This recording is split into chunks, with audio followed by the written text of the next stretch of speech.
In today's tutorial, we're going to build this media grid, and it's going to use pure CSS, no JavaScript. And what we have is Bricks Builder image gallery elements, and I'll show you the benefit of doing that.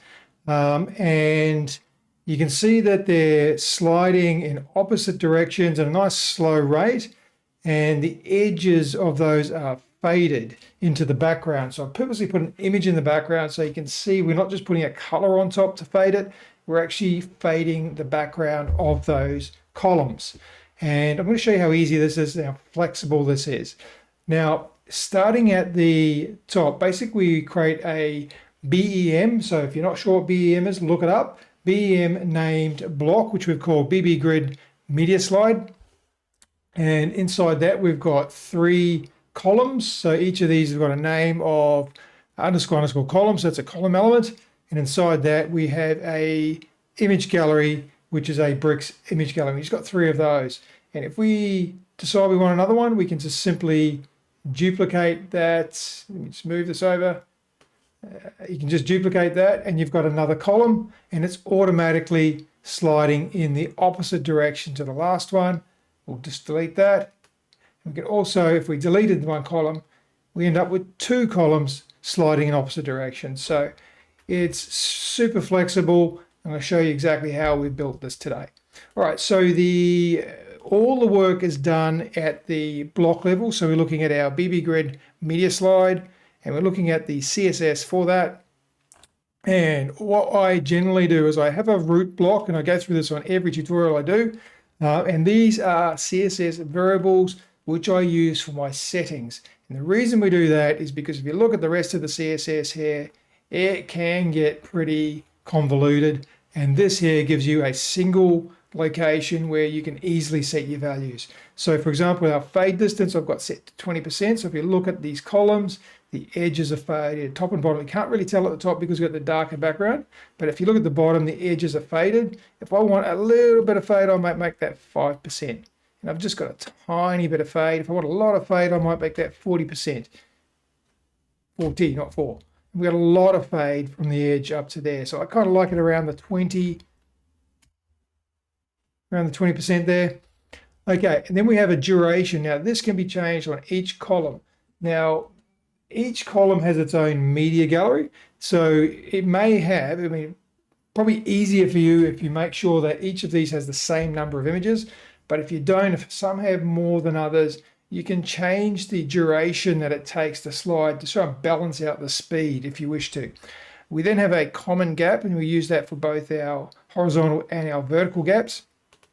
And then we've got our column max height, which is the height of each of these columns before they get clipped. So these image galleries extend beyond there, and then they get clipped to that column height.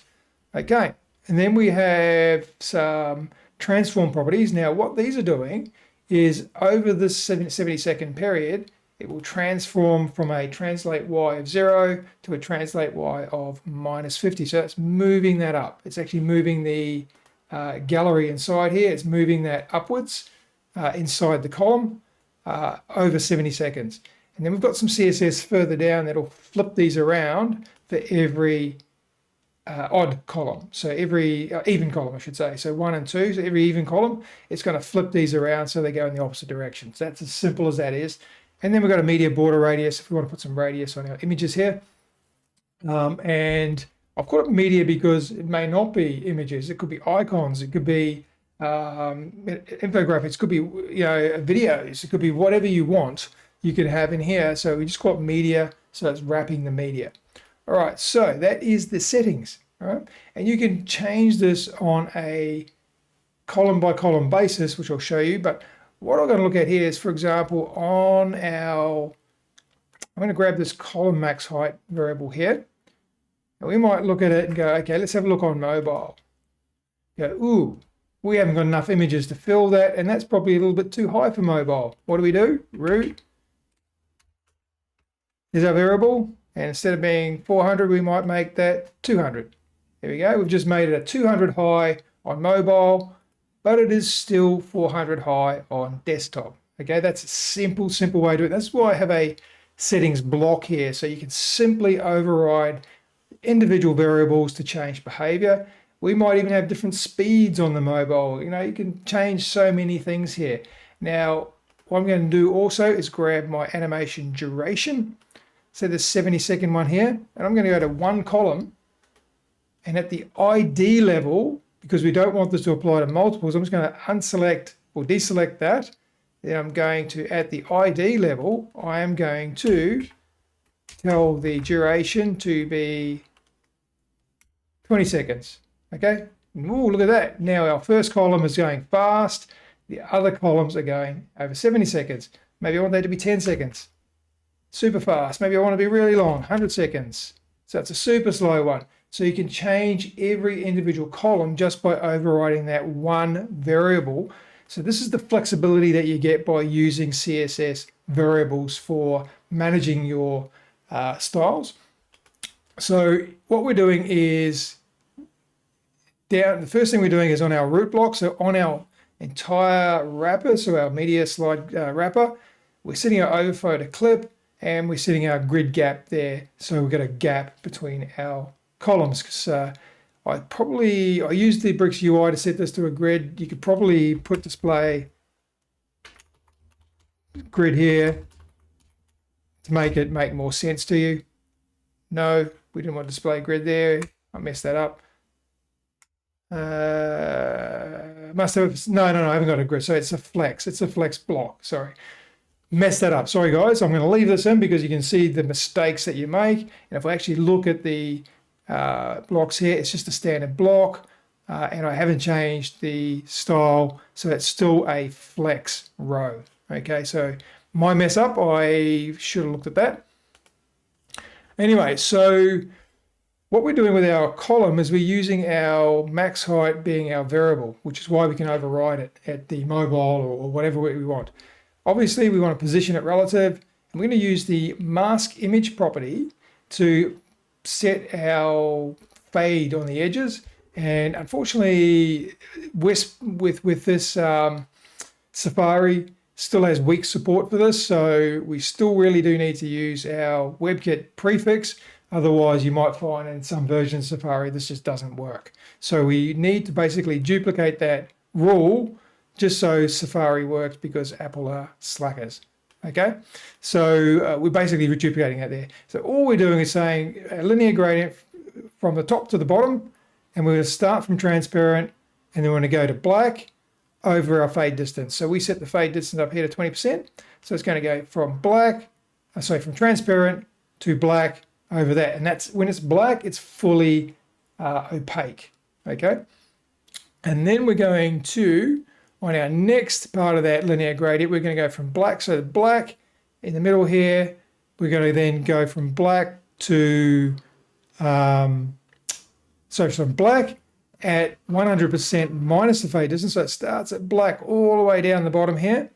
And so it's 100% minus the fade distance through to transparent. So that gives us our top and bottom fade. Okay. And this is typical stuff for setting your image, your mask background. Image gallery, so the actual gallery widget, we're going to use an animation and scroll the actual gallery element. And we're just going to call our grid scroll using our animation duration over a linear timing function, and we're going to repeat this infinitely. So we're not going to do it once, twice. We're going to do it, forever and a day, as long as we're viewing it. All right, and then we've got our keyframes down here. All that's doing is translating from our transform start to our transform end on our y-axis. And then we have this rule here, which is on our column. Every even child, we're swapping our start and finish around so that it goes in the opposite direction. All right, and I think down here, one of the things with this editor, there we go, couldn't get to the bottom. And the only other thing we've got here is on our layout item, a Bricks layout item, which is a class which is given to the items in a image gallery. So that's done by Bricks for you. We're just setting our border radius and our overflow to clip on that, so we get a border. That's it. That is the code in a nutshell.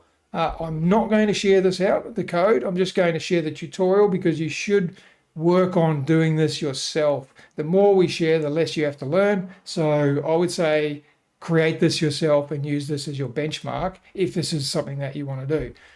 Anyway, so again, the image galleries are just standard bricks image gallery. We can add images, delete images, do whatever you like there. Now, the beauty of using the image gallery is that when we look in the front end, there we go there.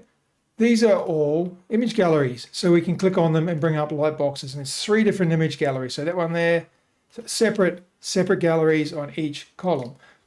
Quite simple, right? Anyway, I'm going to leave this here. If you like this kind of thing, hit the subscribe, hit the like. If you've got any questions, chuck them in the questions below, and I'll do my best to answer those. Thanks for listening, guys.